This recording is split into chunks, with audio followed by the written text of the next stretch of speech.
निकले प्रेम प्रवाह की जय हो। गुरुदेवों की अमर शक्ति से निकले प्रेम प्रवाह की जय हो।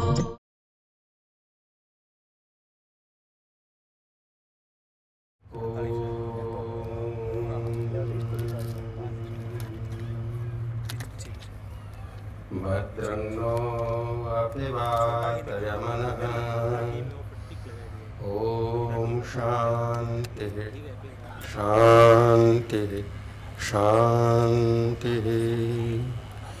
निधये सर्वविद्यानां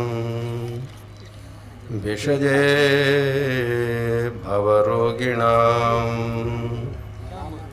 गुरवे सर्वलोकानां दक्षिणामूर्तये नमः। अज्ञानतिमिरान्धस्य ज्ञानाञ्जनशलाकया चक्षुरुन्मीलितं येन तस्मै श्रीगुरवे नमः। या देवी सर्वभूतेषु मातृरूपेण संस्थिता नमस्तस्यै नमस्तस्यै नमस्तस्यै नमो नमः। नमो विराट स्वरूपिण्ये नमः सूत्रात्ममूर्तये नमो व्याकृतरूपिण्ये नमः श्री ब्रह्ममूर्तये नमः श्री ब्रह्ममूर्तये। ओम तत्सत् परब्रह्मणे नमः।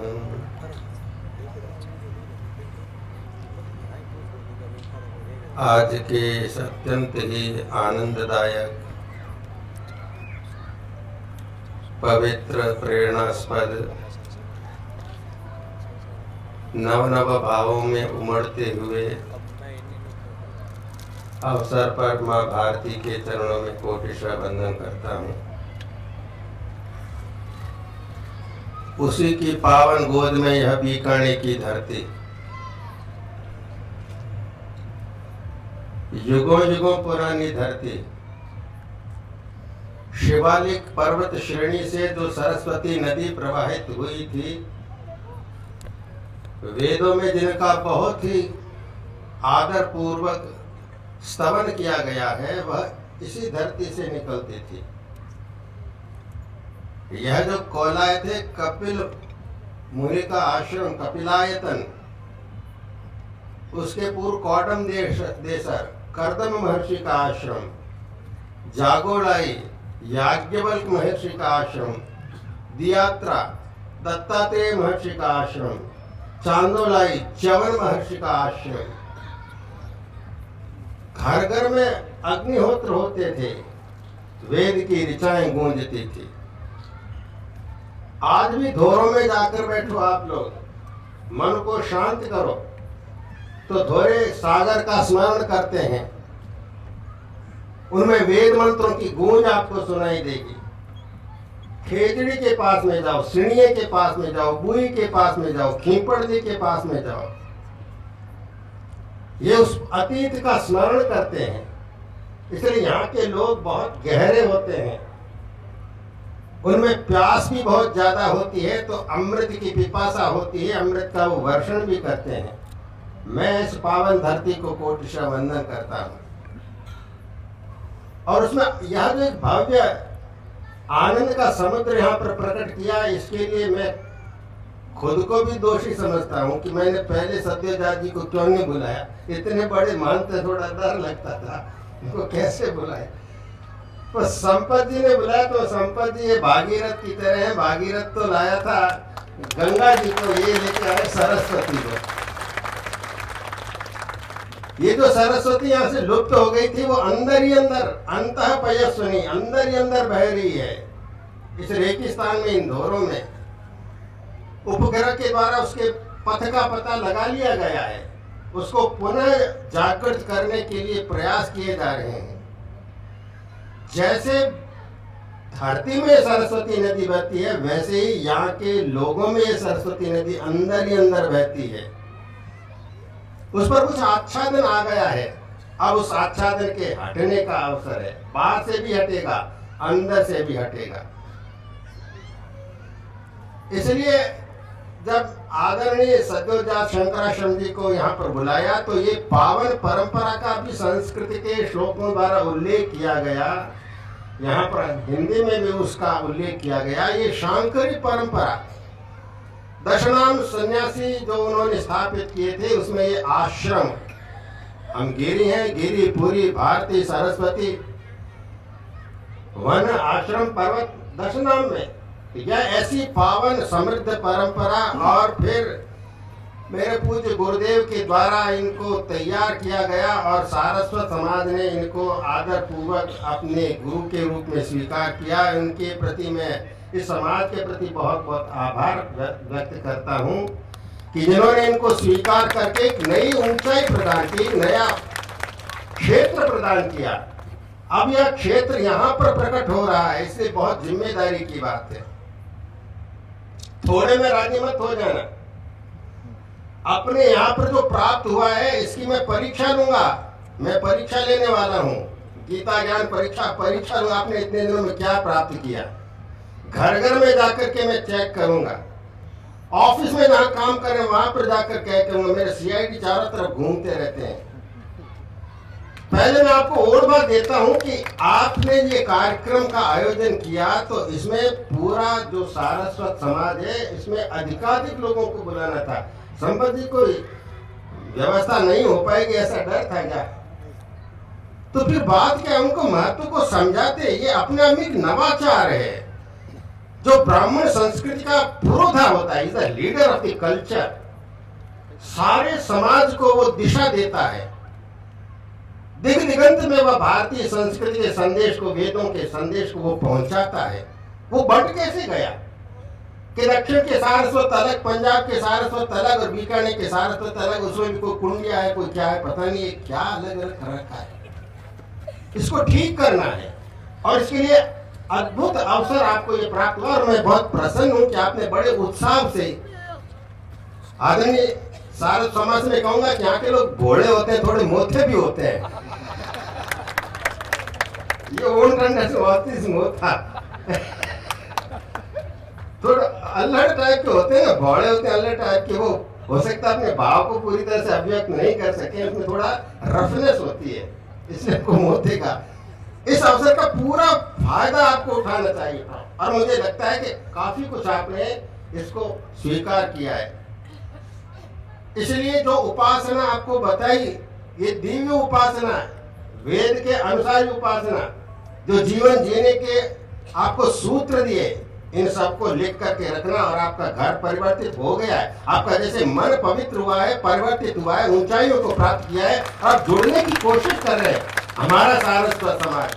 और मैंने तो विप्र फाउंडेशन सुशील जी को फोन करके बताया था आप यहाँ पर आओ, आप उनसे क्यों नहीं जुड़े। इतना दिव्य समाज, इतना समृद्ध समाज, इतना इंटेलेक्चुअली इवॉल्व समाज, आध्यात्मिक दृष्टि से इतना बड़ा हुआ समाज, जो पूरे भारत में यत्र तत्र विदेश में भी जा करके नेतृत्व करता है समाज का, उससे जुड़ना चाहिए। जब सारे विप्र शक्ति इकट्ठी हो जाएगी तो मानवता का कल्याण होगा। पर इसके लिए कॉन्सेप्चुअल क्लैरिटी, यह प्रथम आवश्यकता है। हमारा बोध स्पष्ट होना चाहिए। समाज किसको कहते हैं कि सम्यक रूपेण अजति इति समाज, जो सम्यक रूप से गति करता है उसको समाज कहते हैं। भेड़ों को इकट्ठा कर दो समाज नहीं कहलाएगा, वो तो भेड़े हैं, वो तो एक दिशा में चल पड़ती है, आगे वाली भेड़ खड्डे में पड़ती तो बाकी सारी जाके खड्डे में पड़ जाती है।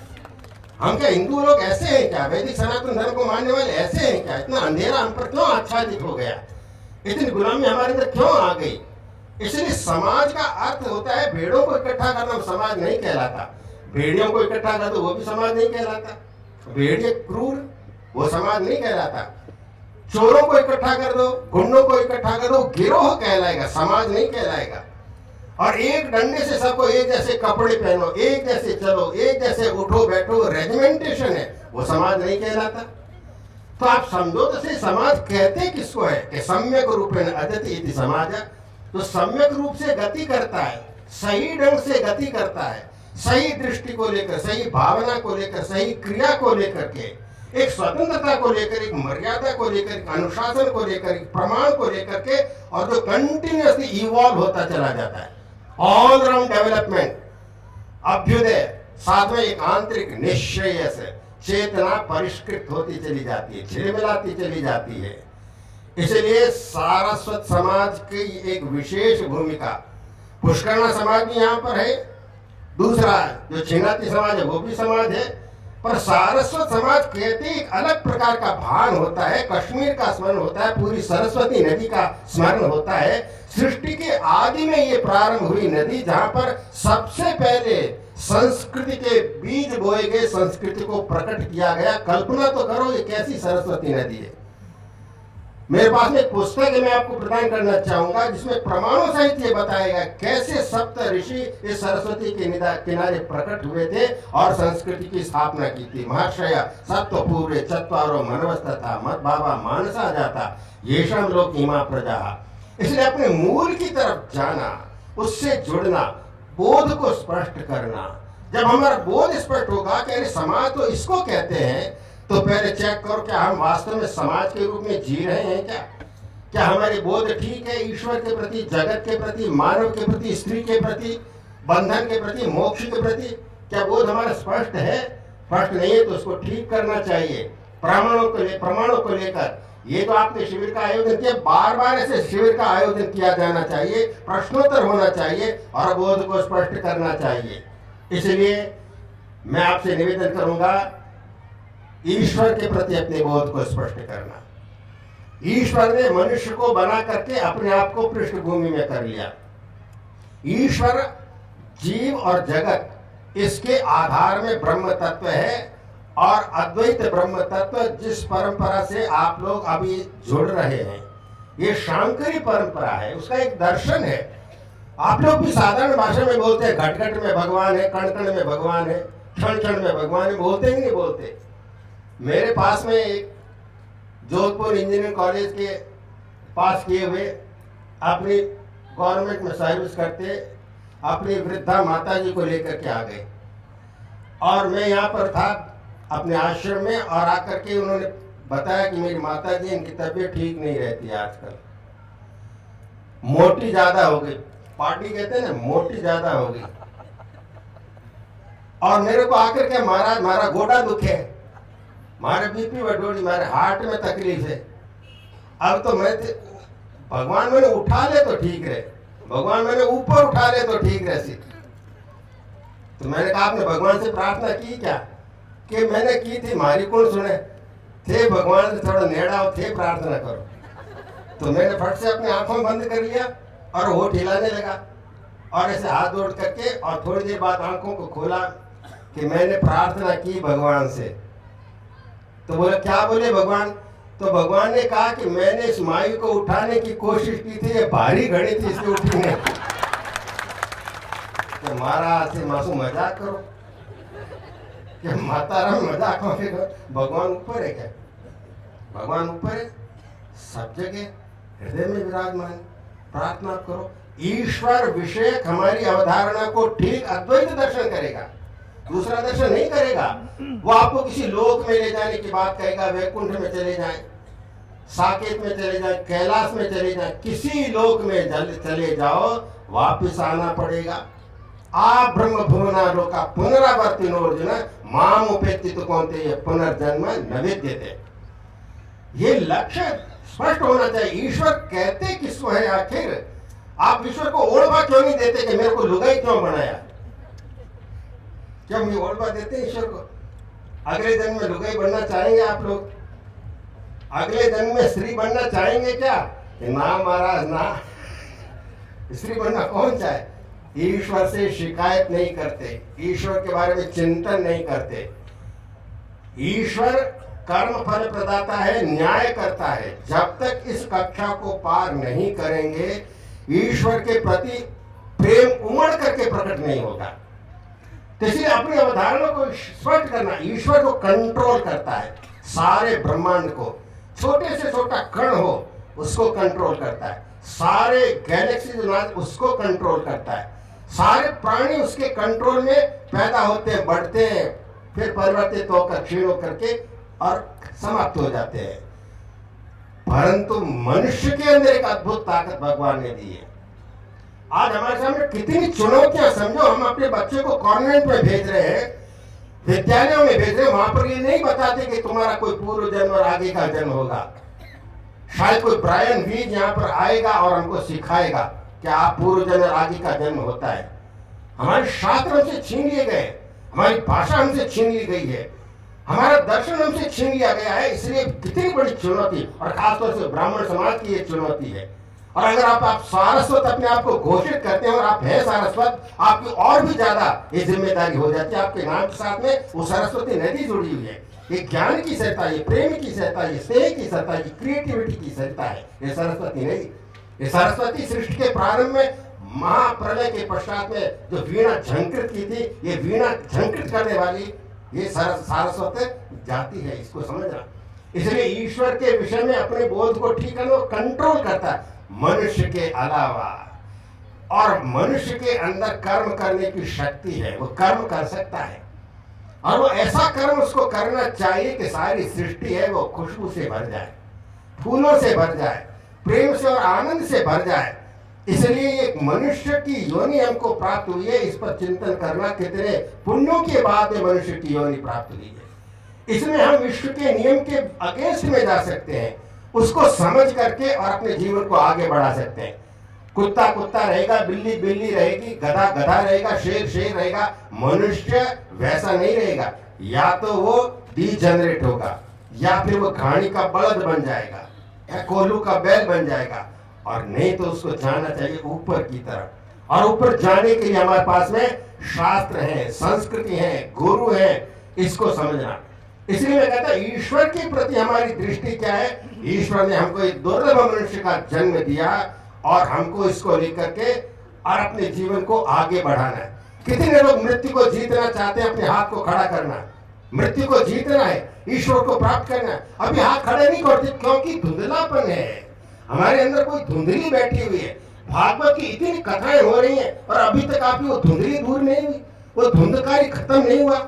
हम कथाओं को सुन लेते हैं, उसका अर्थ का विचार नहीं करते कि आत्मदेव कौन है, वो धुंधली कौन है, और वो फल देने वाला कौन है, और वो गाय कौन है, वो गोकर्ण कौन है। विचार विमर्श नहीं करते, इसलिए उसका अर्थ है, उसका रहस्य खोलता नहीं हमारे सामने। बुद्धि का धुंधलापन दूर करना चाहिए।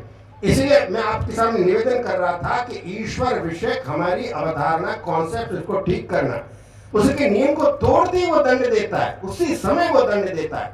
और मैं शीघ्र ही अपने आश्रम में अपने सहयोगी के द्वारा, क्रिएट फोटोग्राफी के द्वारा और ऑरामीटर की व्यवस्था के द्वारा युवाओं को बताऊंगा कि तुम झूठ बोल करके देखो, तुम्हारी ऑरा सिमट जाएगी। तुम माता पिता के सामने मुंह तोड़ के जवाब देखो, तुम्हारी ऑरा कम पड़ जाएगी। तुम तुलसी माता की परिक्रमा करो, ऑरा बढ़ जाएगी। गौ माता की परिक्रमा करो, ऑरा बढ़ जाएगी। पूरा शास्त्र हमको ये बताता है और हम यंत्रों के द्वारा इसको निरूपित करके बता देंगे। इसलिए ईश्वर के नियम को तोड़ते ही दंड मिलता है। इसको चेक करके देखना, स्वयं इसका परीक्षण करना। मैं कह रहा हूं इसलिए नहीं, आप 10 दिन तक कोई बुरा काम कमरा बंद करके करो और आप देखेंगे कि आपके अंदर प्रेम करने की शक्ति कम हो रही है, आपके अंदर एक बेचैनी पैदा हो रही है, आपकी स्मृति कम हो गई, आपकी एकाग्रता कम हो रही है, आपकी क्रिएटिविटी कम हो रही है, आपकी आंखों का तेज कम पड़ रहा है, आपके ललाट में कालिमा आ रही है, आपकी मुस्कान के अंदर एक नकलीपन आ गया है, आपकी वाणी में वो तेजस्विता, वो प्रगल्भता नहीं रहती, आपकी चाल में फर्क पड़ जाएगा। आपने बुरा काम किया है, और ये बुरा हमारा संविधान नहीं बताएगा, शास्त्र बताएगा क्या सही है क्या गलत है। धर्म क्या है शास्त्र बताएगा, पाप क्या है शास्त्र बताएगा, पुण्य क्या है शास्त्र बताएगा, महापुरुष बताएंगे, और तो और आपकी अंतरात्मा बताएगी कि आपने विश्व नियम को तोड़ा है। तोड़ा तो दंड मिलेगा, उसी समय दंड मिलेगा। वो कमरा है वो गंदा हो जाएगा। जापान के एक वैज्ञानिक ने ये परीक्षण करके बताया कि पानी है वो हमारी भावनाओं को रिकॉर्ड करता है, थॉट्स को रिकॉर्ड करता है। और उसने एक गिलास के सामने बैठ करके गंदी गालियां दी, उस पानी को जमाया तो उसके सारे क्रिस्टल्स थे वो बहुत विकृत आकार के, और उसके सामने बैठ करके प्रार्थना की, उसको अच्छा कहा, तुम बहुत सुंदर हो, बहुत दिव्य हो, प्यास मिटाते हो लोगों की, तुम्हारे हमारे पर बहुत उपकार है। तो सारे क्रिस्टल बाद में जमाए तो हेक्सागोनल, षटकोणी, इतने सुंदर उसके क्रिस्टल बने। तो आप समझते हैं आप बुरा काम करते हैं तो आपके ब्लड के अंदर वो संस्कार नहीं जाएंगे, फिर आप ब्लड का डोनेशन करोगे, वहां डोनेशन वहां भी चले जाएंगे, जिसके अंदर वो जाएंगे वहां पर उस बुराई को फेंकेंगे। इसलिए वो कमरा गंदा, वो कपड़े गंदे, और आपको फल मिला उस समय कालांतर में मिलेगा। आपसे माँ का प्रेम है वो सही ढंग से नहीं कर पाएंगे, बहन को सही ढंग से प्रेम नहीं कर पाएंगे, भैया को सही ढंग से प्रेम नहीं कर पाएंगे, कालांतर में भी फल मिलेगा। और ज्यादा बुरे काम किए हैं तो मूढ़ योनियों में फेंक दिए जाएंगे। कुत्ता, बिल्ली, खटमल, मच्छर उन योनियों के फेंक दिए जाए। ईश्वर के नियम को तोड़ते ये दंड मिलेगा। क्या ऐसे हम ईश्वर के प्रति अवधारणा रखते हैं? अगर ऐसी अवधारणा है तो क्या कभी हम कोई बुरा काम कर सकते हैं? ना कोई ऑफिस में करेंगे बुरा काम, ना कोई दुकान में बुरा काम करेंगे, ना घर में कोई बुरा काम करेंगे। बुरा काम करते ही और आपको दंड मिलेगा। आप कहेंगे हम दंड को सहन कर लेंगे, सहन तो कर लोगे पर अंदर ही अंदर दुखी हो जाओगे। कोई भी प्राणी दुख नहीं चाहता, अज्ञान नहीं चाहता, परतंत्रता नहीं चाहता। आपकी जीवन की धारा है वो रुक जाएगी। ईश्वर के नियम को तोड़ते ही दंड मिलेगा। और ईश्वर के नियम का पालन करेंगे तो क्या होगा? ईश्वर क्या करेंगे उस समय? तुरंत आपके भाल का चुम्बन करेंगे। एक युवक जा रहा था अच्छे कपड़े पहन करके और किसी मित्र की शादी में वो जा रहा था। सुबह का समय था, वो निकला, उसको दूर जाना था। सड़क के किनारे उसने देखा कि कुतिया है वो छटपटा रही है, बेचैन है, कूं कूं कर रही है। और उसने उधर ध्यान से देखा तो पास में एक नाली, गहरी नाली, कीचड़ भरा हुआ, उसका बच्चा उसके अंदर गिरा हुआ था। उसने आव देखा न ताव दौड़ करके गया और उस बच्चे को जो मरने डूबने वाला था हाथ से पकड़ करके बाहर निकाल लिया। बच्चा छटपटाया तो उसके कीचड़ उसके कपड़ों पर जाकर के गिरे, परंतु बच्चे ने देखा, उसको बहुत ही आदर से देखा, मेरे प्राण बचाए इसने। वो कुतिया थी, बच्चे को चाटे, कभी उसकी तरफ देखे कि मेरे बच्चे के प्राण बचा दिए इस युवक ने। वहां पर एक पेड़ था, वहां से एक चिड़िया ने नीचे झांक करके देखा, चिड़िया के बच्चे ने, कि किसी बच्चे की जान बचाई है। वहां से एक चिड़िया उड़ी और उसके चारों तरफ एक चक्कर लगाया गाती गाती, और उसने आभार प्रकट किया, एक प्राणी की जान बचाई है। पेड़ से कुछ पत्ती गिरे, कुछ फूल गिरे उसके ऊपर, और सूरज की किरणों ने आकर उसके बाल का चुंबन किया। हवा का एक झोंका लपट करके आया और उसके चारों तरफ लिपट गया, उसको उसके अंदर जाकर के प्रेरणा दी, नमस्ते वायो तुम्हें प्रत्यक्षम ब्रह्मासि। उधर से एक बुढ़िया निकली, वो दूर से देख रही थी युवक क्या कर रहा है, और दूर के पास में आकर उसको थुतकारा डाला। समझ में थुतकारा क्या होता है? राजस्थानी में जब कोई बहुत किसी को कोई चाक नहीं लग जाए तो उसके ऊपर थू थू ऐसा करते हैं कि बहुत बढ़िया काम किया, बहुत सुंदर, इसको थुतकारा कहते हैं। बुढ़िया ने उसको क्या, जीवते थारे माँ बाप बहुत बढ़िया संस्कार दिया था। इतने छोटी सी बच्ची उधर से निकली और देखा किसी प्राणी के बाद में उछली, उसके सामने गई और उसको देखा, चली गई। अरे ईश्वर कण कण में अपने नियम के पालन करने वाले के प्रति अपने प्यार को लुटा देता है। We are all immersed in emotion of bliss. हम एक आनंद के सागर में डूबे हुए हैं, प्रेम के सागर में, ज्ञान के सागर में। इतना संवेदनशील है ईश्वर, उसकी हम कल्पना तक नहीं कर सकते। पर सत्संग नहीं करते, चिंतन मनन नहीं करते, पता नहीं क्यों जीते चले जाते। इसलिए सत्यो जात दिया है तो आपके अंदर सत्यो जात को प्रकट कर दिया तो तुरंत आपके अंदर स्फुरित होता है, जन्म लेता है, एक नवनीत जैसा आपके अंदर प्रकट हो गया। इसलिए ईश्वर विषय का अपनी अवधारणा को ठीक करना, जैसे ही हम इसको ठीक करते हैं आपके समझ में आ जाते हैं कहां पर हम गलती कर रहे हैं। बंधु याद रखिए, सारे प्राणी इस विश्व नियम के अनुसार अपने जीवन को चला रहे, वर्तन कर रहे हैं। मनुष्य को चाहिए कि उसका अनुवर्तन करे, उसको फॉलो करे। समझेगा तब फॉलो करेगा, नहीं तो कैसे वो फॉलो करेगा? पहले समझो ईश्वर क्या है, जगत क्या है, जीव क्या है, पुरुष क्या है, स्त्री क्या है, प्रेम क्या है, आनंद क्या है, सुख क्या है, समझो तो सही जीवन को, तब जाकर के हम उसको फॉलो करेंगे।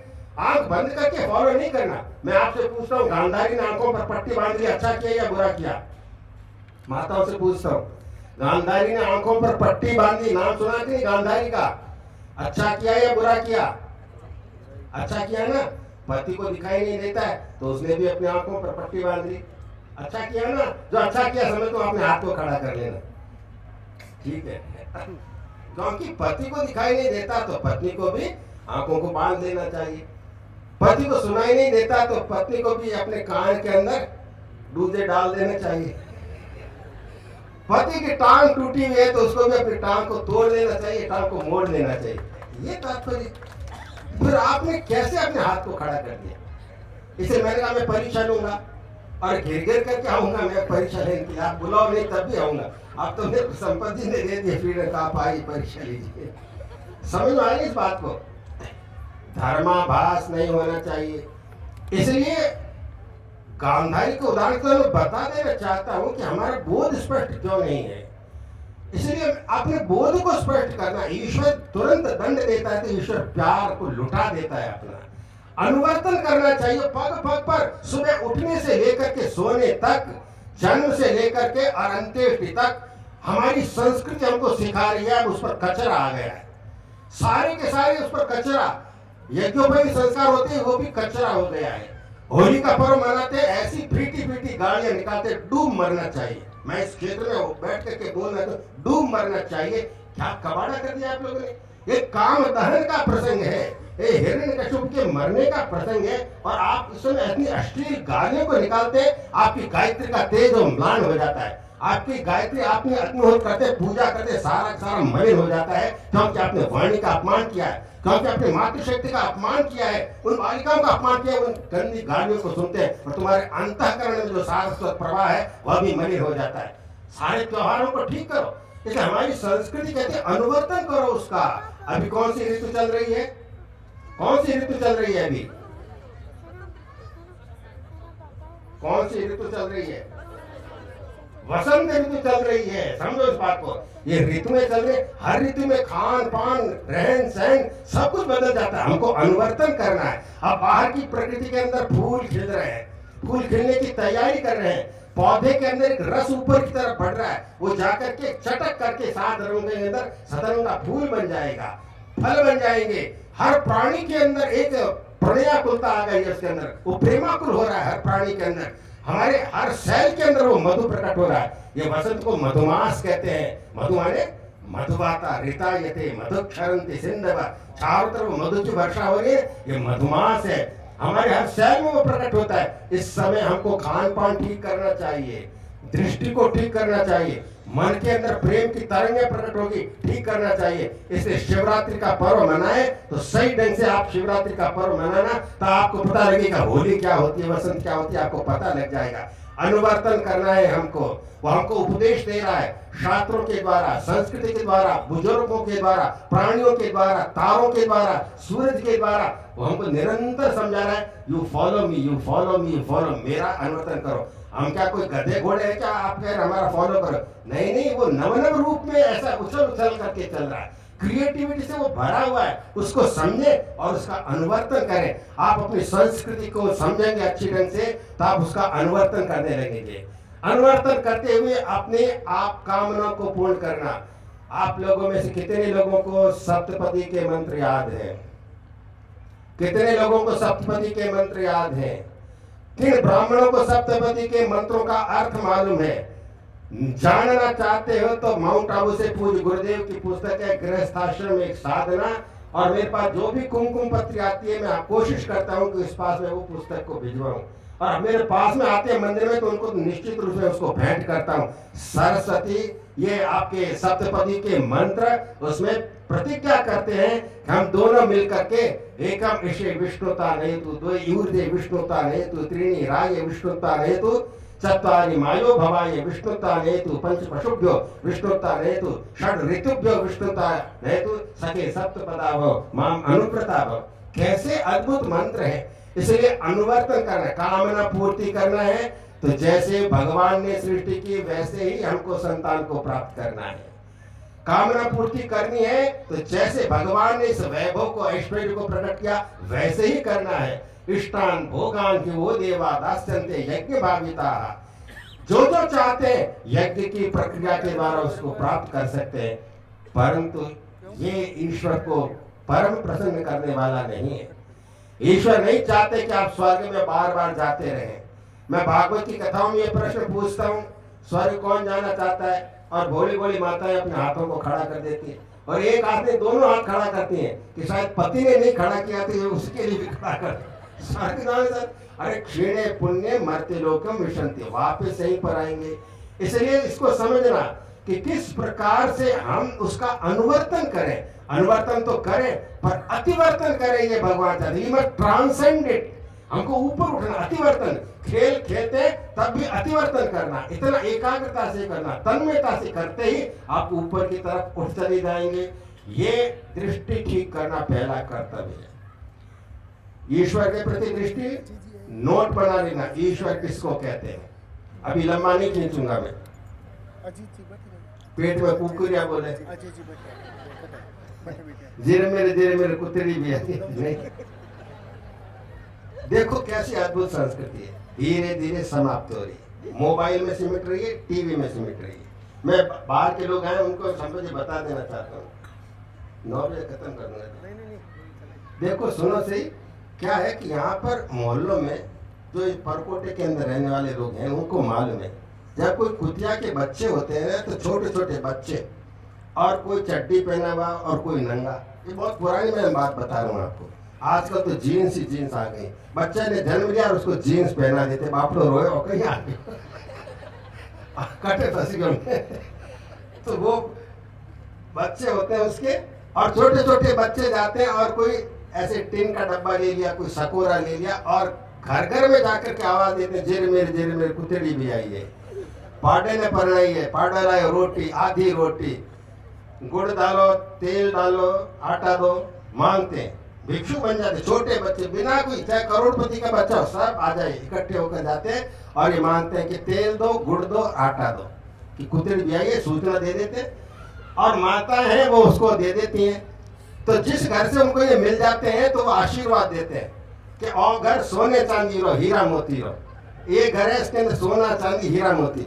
और कहीं पर कोई बुढ़िया या कोई पता नहीं चिड़ी हुई कोई माई और बच्चों को डांटते, बड़ा भागो, हटसो, तो बच्चे डर करके, डरने का स्वांग करते हुए भागते थोड़ी दूर जाकर के, तो और घर धूड़ फूस रहो उसको श्राप ही दे देते, धूड़ फूस। विराट जीवन को अपनाते हैं। कितनी संवेदनशीलता बच्चों में उस पूरे के अंदर, इसको समझने की कोशिश करना हमारी संस्कृति क्या है। तो मैंने कहा कि सप्तपदी के मंत्रों के द्वारा हम फंसने के लिए नहीं जाते गृहस्थ के अंदर। गृहस्थ में जाकर के हम घर को तपोवन बनाए, मंदिर बनाए, यज्ञशाला बनाए, पाठशाला बनाए। इसको समझना पड़ेगा। आश्रम धर्म से समाप्ति पर जब होता है तब वर्ण धर्म सुरक्षित नहीं रहता। वर्ण धर्म खतरे में जाता है तो आश्रम धर्म सुरक्षित नहीं रहता। ये आपस के अंदर रिलेटेड है और उनके अंदर क्या फंक्शनल रिलेशन है, इसको आपको हरयुग के अंदर इसका पता लगाना पड़ेगा। इसलिए 4 वर्ण है, ब्राह्मण, क्षत्रिय, वैश्य और शूद्र। उसी प्रकार 4 आश्रम है, ब्रह्मचर्य आश्रम, गृहस्थ आश्रम, वानप्रस्थ आश्रम और संन्यास आश्रम। हम अभी कौन से आश्रम में? संन्यास आश्रम के अंदर। इसलिए आपने सप्तपदी के मंत्रों का स्वीकार करके गृहस्थ में प्रवेश किया तो क्या आपकी दृष्टि ठीक है? क्या नारी के प्रति आपकी दृष्टि ठीक है? नारी के प्रति आपकी दृष्टि ठीक नहीं है तो आपका गृहस्थ आश्रम जो फल उत्पन्न कर देना चाहिए वो नहीं करेगा। और नहीं फल उत्पन्न किया है तो पुनर्जन्म को कोई रोक नहीं सकता। पुनरपि जननम पुनरपि मरणम और पुनरपि जननी जठरे शयनम। नारी के प्रति अपनी दृष्टि को ठीक किए। आपके मोहल्ले में कुतिया ने बच्चे दिए, गाय ने बच्चे दिए, तो आपके घर में कोई छिपक लिया है, उसका भी पेट फूला हुआ है, उठा करके आपने फेंक दिया, घोर पाप लगेगा। वो मां बनने वाली है, उसके पेट में अंडे बढ़ रहे हैं, आदर पूर्वक उसको अपने सही स्थान पर पहुंचाइए। ये शब्दों का प्रयोग बंद कर दी, उठा के बाहर फेंक दो। क्यों फेंक दो? चाहे कोई कीड़ी हो, चाहे मछली हो, चाहे पांडी हो, आदर पूर्वक उसको यथा स्थान पर पहुंचा देना चाहिए। इसलिए मैं कहता दृष्टि ठीक करो। स्त्री एक तत्व है। आपने गृहस्थ में प्रवेश किया है तो नारी के प्रति दृष्टि। और मैं आपको वादा करके तो आप केवल 15 दिन का इसका अभ्यास करो। मैं पुरुषों से कह रहा हूं, अपनी पत्नी के अलावा संसार की सारी स्त्रियों के अंदर मां की दृष्टि रखो। अगर कोई जगदम्बा की दृष्टि रखता है तो बहुत बड़ी बात है, परंतु अगर मां की दृष्टि रखोगे तो क्या हो जाएगा? आपका अपनी पत्नी के प्रति प्रेम कई गुना बढ़ जाएगा। पत्नी के प्रति प्रेम बढ़ाना चाहते हो, घटाना चाहते हो, धीरे धीरे आप बुझना चाहते हो, अदीप्त होना चाहते हो, प्रैक्टिकली करके देखो, मन ही मन, स्वांग मत नहीं करना। मुझे एक बड़े नेता यहीं के इसी क्षेत्र में रहने वाले मेरे से भरी सभा में प्रश्न कर दिया कि आप कहते सारी स्त्रियां जगदम्बा का रूप है तो हम उनको माला क्यों नहीं पहना सकते? क्योंकि माताओं को जब माला पहनाते हैं तो उनको बड़ा संकोच होता है। समझ आएगी बात? कोई व्यक्ति पुरुष आकर किसी महिला को माला पहनाए तो बड़ा उसको अच्छा नहीं समझते। तो मैंने कहा कि आप उसको माँ समझते हैं ना, तो उसके चरणों के अंदर माला को रखो। पूरी सभा के अंदर ऐसा ठहा करा कि तुम माँ समझते हो, चरणों के अंदर आप माला को रखो। ऐसा अभ्यास आप करते ही आपके अंदर प्रेम करने की शक्ति बढ़ जाएगी। प्रेम करने की शक्ति बढ़ते ही आपका मन है वो पुलकित हो जाएगा, आपका ज्ञान प्रशस्त हो जाएगा, स्मृति बढ़ जाएगी, एकाग्रता बढ़ जाएगी। आपका न केवल अपनी पत्नी के प्रति प्रेम बढ़ जाएगा, अपने माता पिता बहन भाई पड़ोसी मित्र प्राणी मात्र के प्रति प्रेम बढ़ेगा, क्योंकि वो जगदम्बा देख रही है। मैंने इसको पुरुष बनाया और भारतीय संस्कृति में इसको जन्म दिया। क्या आपको मालूम है, कुछ वर्षों तक ये पालन किया जाता था। शिवाजी के सामने उनका सेनापति और विजय प्राप्त करके आया था, कल्याण के सामंत को जीत करके आया था, और बड़ा प्रसन्न होकर शिवाजी के सामने सारी जो ये रत्न वगैरह लेकर लूट कर आया था, जीत कर लाया था, उनके सामने रख दी और फिर मुस्कुरा कर कहा कि मैं आपके लिए बहुत अद्भुत चीज लेकर के आया हूँ। शिवाजी ने इशारा किया लाओ, तो उस सेनापति ने इशारा किया और एक पालकी के अंदर पालकी सामने आई, तो शिवाजी देखते उनकी भ्रुकुटी टेढ़ा आना शुरू हो जाएगी, और फिर उसने पालकी के उस पल्ले को हटाया, उसको पर्दे को हटाया, तो अंदर एक कांपती हुई एक युवती, अत्यंत सुंदर युवती निकली, और उस सेनापति ने कहा कि ये आपके लिए लाया। उन्होंने तुरंत तलवार को निकाल लिया और क्षमा मांगी उस माता के, माता मुझे क्षमा कर दे, मेरे सेनापति से बहुत बड़ा अपराध हो गया है, मेरी माँ भी इतनी सुंदर होती तो मेरे को सुंदरता मिलती, मैं आपसे क्षमा मांगता हूँ। और सेनापति को कहा तो जीत करके आया है इसलिए क्षमा करता हूँ, नहीं तो तेरे सिर को मैं काट करके और उठा के फेंक देता। आदर पूर्वक उसको वापस भिजा दिया। ऐसी कैसी घटना महाराणा प्रताप के समय के अंदर हुई थी। वो दृष्टि क्यों खो गई है, उसको वापस लाने की जिम्मेदारी आपकी, हमारी और सबकी है। इसलिए मैं आपसे निवेदन कर रहा था, गृहस्थ में जाते हैं तो नारी के प्रति दृष्टि को ठीक करना। क्या आप लोग ये प्रयास करेंगे कि हमारे समाज में से दोष दूर हो?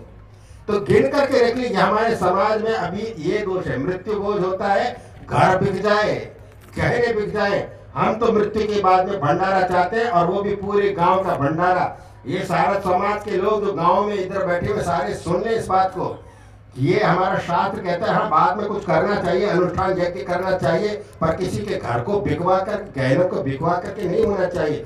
ये तेजर असल में मेरे से प्रश्न पूछा था, मैं उस गांव में जाता रहता हूँ, वहाँ पर मेरे कई गुरुदेव की कृपा से गुरुदेव के शिष्य है वहाँ पर, इसलिए वहाँ पर मैं जाता रहता हूँ। यहाँ ये प्रश्न पूछा, मैंने कहा इसको दूर करो, आपकी उनके प्रति श्रद्धा है तो चींटियों को दे दो, गायों को दे दो, अनाथों को दे दो, चाहे 10 रुपये का दे दो, एक यज्ञ होता है, ये ऐसा अर्पण करो, पर ऐसे बिगड़ा नहीं।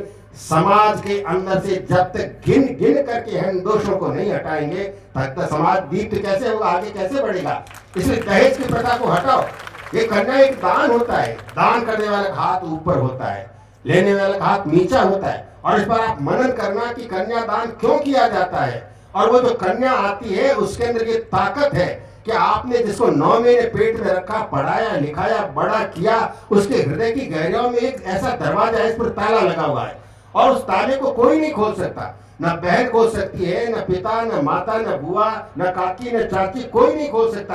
केवल वही आकर के उस ताले को खोल सकती है, उसके हृदय की गहराइयों में जाकर के, बशर्ते कि आप उसको अंदर जाने के लिए अनुमति प्रदान करो। जहाँ पैसे को लेकर के विचार विनिमय होता, ये आंतरिकता आत्मीयता नहीं रहती है, वही उस ताले को खोल सकती है। और आप कहते कितना दहेज देकर के आ रही है, क्या समाज से इस बुराई को आप लोग दूर करेंगे? क्या आप प्रण करेंगे हम दहेज की प्रथा को हटा करके रहेंगे? ऐसा करेंगे तो कन्या भ्रूण हत्या के नारे लगाने की आवश्यकता नहीं होगी। ये गर्भपात क्या होता है? ये हमारी संस्कृति के ऊपर सोचा हुआ षड्यंत्र, जिसके द्वारा हमारे समाज को नष्ट किया जा रहा है, हमारी मति को भ्रष्ट किया जा रहा है। इसलिए मैं आपसे निवेदन कर रहा था, दृष्टि को ठीक करना। हमारा गृहस्थ बंधन वाला नहीं है। और मैं आपके जो कथा आपके सभाओं का आयोजन करते हैं, जो महात्माओं को बुलाते हैं, उनसे भी मैं शिकायत करता हूँ, इन महात्माओं की ज्यादा प्रशंसा मत करो। बहिर्त्याग का अतिशय महिमा मंडन जहां कहीं भी होगा, मैं रिपीट करता हूँ, बाहर से त्याग करते हैं ना, मैं फोटो नहीं खिंचवाऊंगा, मैं घुटनों तक कपड़ा पहनूंगा, ये होता है बाहर का। मैं अपने शरीर पर कोई ऐसा सोना चांदी नहीं पहनूंगा। ऐसा बाहर का त्याग करने से क्या होता है, उसकी महिमा कहते हैं। असली महात्मा तो यो है। मेरे को मिल गया कोई व्यक्ति कि अरे असली महात्मा है, वो तो हिमालय में रहते हैं, इसका मतलब मैं महात्मा हूं नहीं, इसका मतलब मैं महात्मा नहीं हूं। क्या महात्मा कहते किसको है? जितना जितना बहिर्त्याग का अब अधिकाधिक मंडन मन प्रशंसा करते हैं, उतना उतना हमारा गृहस्थ है वो कमजोर हो जाता है। इसलिए आप भूल करके मत कहना महात्मा क्या हमारी डोरी खींचे, महाराज हमारी डोरी खींचे तब हम सत्संग में आएंगे, डोरी खींचे तब हमारी मुक्ति होगी। अरे आप इतने मोटे ताजे भाई, आपकी डोरी कैसे खींचेगी? आपके साथ में आपका मकान है, डोरी खींचे। आप खुद जागो। हमारे शास्त्र कहते हैं अर्जुन से जो भगवान ने ज्ञान की प्रशंसा की, तो अर्जुन ने कहा कि आप ज्ञान की प्रशंसा कर रहे हैं और मुझे कह रहे तुम युद्ध कर। तो आप बताइए दोनों में ठीक कौन सा है? भगवान ने कहा दोनों ठीक है। गृह त्याग करके भी ईश्वर को प्राप्त करते हैं, किया जा सकता है, और घर में रहते हुए ईश्वर को प्राप्त किया जा सकता है। घर में लिख कर रखो हमने गृहस्थ में प्रवेश किया है तो ईश्वर को प्राप्त करने के लिए प्रवेश किया है। आपको विवाह करना है, युवाओं से कहता हूं तो भगवती शिवा मेरे को विवाह करने की इच्छा है, पत्नी मनोरमा देही मनोवृत्तानुसारिणी तारिणी दुर्ग संसार सागर भगवान, मेरे को पत्नी चाहिए संसार सागर से पार ले जाने के लिए। इसलिए इस दृष्टि को हम लोगों को ठीक करना है, कैसे हम अपने घर को दिव्य बनाए। हाँ, हम भी घर में रहते हुए और तपस्या करेंगे, सदाचार पूर्वक रहेंगे, घर में सुदर्शन चक्र को प्रकट करेंगे तो सारे ब्रह्मांड को चला रहा है, हम घर में उसको प्रकट करेंगे। ऐसा बोध हो, ऐसी भावना हो, ऐसी क्रिया हो। क्या घर में टीवी आने से आपको भगवान मिल जाएंगे? क्या घर में आपके फ्रिज आ जाएगा तब भगवान मिल जाएंगे? क्या बंगला बन जाएगा तब भगवान मिल जाएंगे? क्या आपके कार्य बन जाएंगे तब भगवान मिल जाएंगे? भगवान किससे मिलेंगे? जब आप उनके अनुसार अपने घर में सुदर्शन चक्र को प्रकट कर दोगे। बोध ठीक हो, भावना ठीक हो, क्रिया ठीक हो, तो घर में जाकर के चेक करूंगा बुढ़ा है वो, कहीं रो तो नहीं रहा है, उसके नाखून तो नहीं बढ़े हुए, उसकी एड़ियां तो नहीं फटी हुई है, उसके आंखों के अंदर जो गीड़ तो नहीं आया हुआ है, उसके बालों के अंदर तेल का अभाव तो नहीं है, उसके कपड़े गंदे तो नहीं है, वो प्रसन्न तो है ना। वह अगर प्रसन्न रहता है तो इसका मतलब घर में सुदर्शन चक्र धीरे धीरे प्रकट होना शुरू हो जाएगा। घर में यदि बालिका का आदर होता है, मैं आपसे निवेदन करूं आंखें खोल करके देखो भगवान क्या बताना चाहते हैं। एक ही उम्र का बालक, उसी उम्र की एक बालिका, दोनों के अंदर कितना फर्क है आप देख लेना। छोटी बालिका होती है, उसके होठों का हिलना, उसके पलकों का उठना गिरना, उसके बालों का उड़ना, उसके हाथों का संचालन, उसका चलना, सबके अंदर एक माधुर्य, एक लावण्य है, उसके अंदर एक कोमलता है, मृदुता है उसके अंदर। उसी उम्र का लड़का होगा, उसमें थोड़ा सा पारुष्य होगा, थोड़ा सा रूखापन होगा, दोनों में अंतर है। इसलिए घर के अंदर बालिका का विशेष पूजा करना, विशेष आदर करना। अगर भैया भी अपनी बहन को डांटता है तो उसको रोक देना, ये देवी माँ का रूप है, इसको प्यार दो। मैं बॉम्बे में एक कार्यक्रम में गया था भिवंडी के अंदर, और यही नापासर के इधर डूंगरगढ़ के कोई पूरा संपन्न परिवार, और वहां पर मेरा परिचय करवाएगा, भोजन के लिए गया था। तो एक लड़का किशोर अवस्था की लड़की, और मुझे कहा कि ये कुत्ते बिल्ली की तरह लड़ते हैं। मैंने कहा भाई बहन कुत्ते बिल्ली की तरह लड़ते? 2 मिनट के लिए बैठा है मैंने, और उस लड़की को कहा कि तू अगर भैया से लड़ती है तो तू अच्छी पत्नी नहीं बन पाएगी, अच्छी माँ नहीं बन पाएगी, अच्छे बच्चे प्राप्त नहीं कर पाएगी अगर तू इस प्रकार भैया से लड़ती है। और भैया को कहा कि तुम अपनी बहन से ऐसे लड़ता है ना तो तू अच्छा पति नहीं बन पाएगा, अच्छे बालकों का पालन नहीं कर पाएगा, बहन से लड़ मत। ये तेरे हृदय के अंदर प्रविष्ट होकर तेरे हृदय को पुलकित करती है, रसमय करती है। माउंट आबू में हमने एक शिविर का आयोजन किया था, और अहमदाबाद का एक तरुण युवा था, वो कहता है मेरे बहन नहीं है इसलिए मेरे चित्त में रूखापन है। हाँ, बहन तुम्हारे चित्त के अंदर एक रस का आपादन करती है, तुम्हारे चरित्र को बचाती है। भैया तुम्हारे चरित्र की कवच का काम करता है। मेरा भैया कराटे मास्टर है, वो खुल करके अंदर जाती है। पहले तो मैं कहता हूँ लड़कियों को भी ऐसा होना चाहिए, कराटे का दांव चलाना आना चाहिए उनको। कौन उनकी तरफ बदल के अपने शील के अंदर प्रज्वलित होकर अपने सौंदर्य को दिव्य बना करके वो जाए, ऐसा समाज होना चाहिए। अगर ऐसा समाज नहीं है तो कहीं पर बहुत बड़ी भूल हो रही है। हम घोर स्वार्थी होते चले जा रहे हैं, अपने कर्तव्य को भूलते चले जा रहे हैं। इसलिए घर के वातावरण को दिव्य बनाओ। मैं कहता हूँ उसके लिए रुपयों की अनाप रुपयों की जरूरत नहीं, और पाप का पैसा घर में मत आने दो। ये माताओं की जिम्मेदारी है। आप अपने पति पर दबाव मत डालो, मेरे को चाहिए कंधोड़ा चाहिए, मेरे को आड़ चाहिए, मेरे को ये चाहिए। अरे भगवान हमारी थी इनकम कौन के मन ठाको नहीं, चाहे रिश्वत लो चाहे कहीं करो, मन तो चाहिए।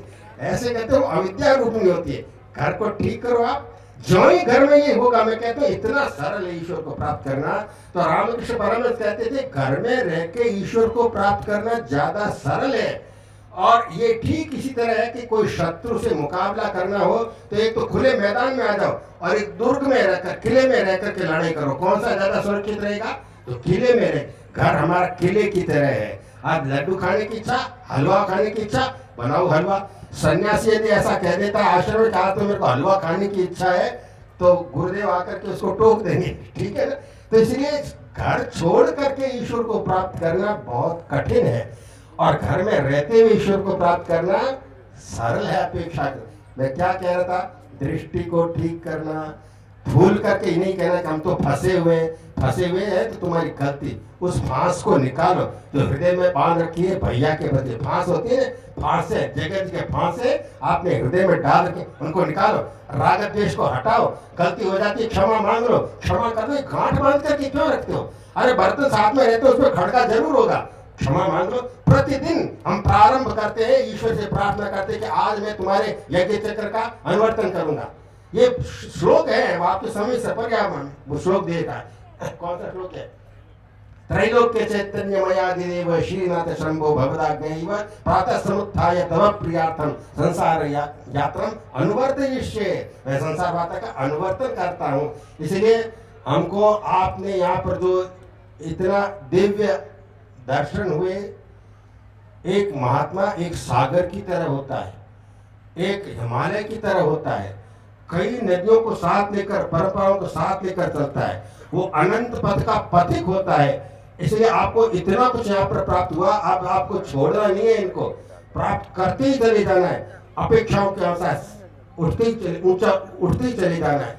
इसलिए आप अपने घर को, जहाँ से जो आपको साहित्य मिला, उपदेश मिला, आज से ही घर को ठीक करना शुरू कर दो। घर लौट करके जाए तो अलड़ बलड़ करके खाना मत शुरू कर देना, ओवर ईटिंग नहीं। भोजन बनाए भगवान को भोग लगा करके, बाहर जो गोदा खड़ा है उसके लिए कुछ निकाल देना, गैया के लिए, चिड़िया के लिए, प्राणियों के लिए निकालना, तुलसी माता को घर में रखना, विराट जीवन का आवाहन अपने घर में करना।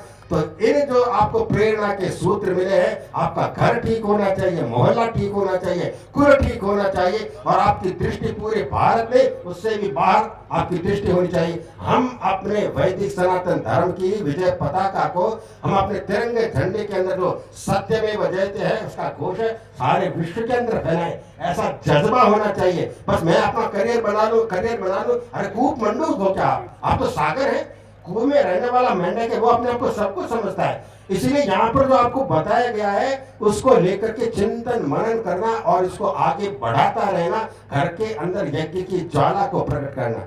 नवजात शिशु के प्रति दृष्टि ठीक हो, वृद्धि के प्रति दृष्टि ठीक हो, मृत्यु के प्रति, जन्म के प्रति, युवा के प्रति, नारी के प्रति, घर के सामान के प्रति, घर में जो बर्तन साफ करने वाली आती है उसके प्रति भी आपकी दृष्टि ठीक होनी चाहिए। जहां तक हो सके इस ठंडी अलमारी को आप विदा करो।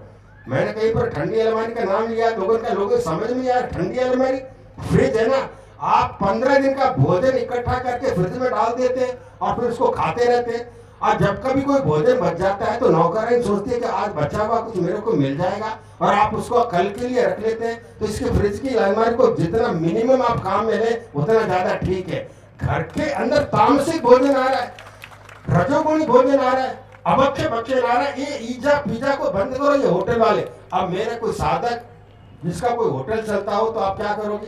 तो मेरे को लोग बुला लेते हैं, महाराज है, वो भोले भाले चले जाते हैं कि महाराज हमारी ये दुकान में आइए, वो दुकान में आइए। लोगों ने आपत्ति उठाई, महाराज कहाँ जा रहे? किसी चाय की दुकान के थोक की दुकान थी, उसमें बुला लिया, तो लोगों ने अखबार में छाप दिया कि महाराज तो फिर किसी दूसरे शराब की दुकान के उद्घाटन में चले जाए, एक ढाबे की दुकान में चले जाए। मैंने वहां कर कहा अन्नपूर्णा का फोटो लगाओ, और जो बनाता है वो स्नान करके और राम राम करता है, वो शिव शिव करता है, वो भोजन बनाए, तो जो भोजन करेगा वो चाट हो जाएगा, उनके अंदर भक्ति जाएगी। घर के अंदर अपने अंदर ये घुसने नहीं देना। ईजा पीजा को जितना कम करेंगे, खान पान को ठीक करेंगे, जैसा खाए अन्न और वैसा हो जाए मन। तो ये हमारे हाथ में है, हमको अपने घर के वातावरण को ठीक करना। ये मन बहलाने के लिए कथाएं नहीं होती हैं, टाइम पास करने के लिए कथाएं नहीं होती हैं। ये अनमोल संत यहाँ पर पधारे, ये दिव्य संत, ये दिव्य परंपरा को लेकर के, तो इनके साथ में तो पूरा माउंट आबू इनके साथ के अंदर, उधर दक्षिण भारत की सारी प्रेरणा है। उधर कश्मीर की सरस्वती नदी की प्रेरणा ही कोई ऐसा आदमी दिखाई देता है, पर पता नहीं कितने दूर से युगों को पार करके और फिर ये अवसर आपको प्राप्त हुआ और हमारी दोनों की धरती में पधारे। मुझे पता नहीं ये मेरा स्वागत क्यों करे, उल्टा मुझे इनका स्वागत करना चाहिए और ये मेरा स्वागत देना, उल्टी कुछ बात हो रही। ये संपत्ति ने मेरे को दुविधा में डाल दिया, पर चलो कोई बात नहीं। अब आगे से आपको जो बताया गया है इसके लिए आपका जो संगठन है, आपकी दिनचर्या घर घर जाकर के देखो, दिनचर्या ठीक हो रही नहीं हो रही है, उसके अंदर सामूहिक रूप से हम पूजन करें, पर्वों को मनाएं, पर्वों का तात्पर्य क्या है उसको समझें, अपने दिव्य जीवन को दिव्य बनाएं। जब ऐसा आप लोगों के सामने आदर्श प्रस्तुत करेंगे तो ये बात कई बहुत दूर की रह जाए कि हमारी युवा पीढ़ी है वो भटकती चली जाती है। युवा पीढ़ी भटकती नहीं जा रही है, हमारे अंदर कॉन्सेप्चुअल क्लैरिटी नहीं है, हमारे अंदर वो आनंद है वो प्रकट नहीं हो रहा, उसको लेकर के युवाओं को रास्ता बताएं। इसके लिए ये युवा संत, ये युवा गुरु यहाँ पर पधारे, आपको पर्याप्त मात्रा में प्रेरणाएं प्राप्त हो गई हैं और इसको लेकर आप निरंतर आगे बढ़ते चले जाएं। मैं बहुत बहुत मंगल कामनाएं आपके प्रति अर्पित करता हूँ।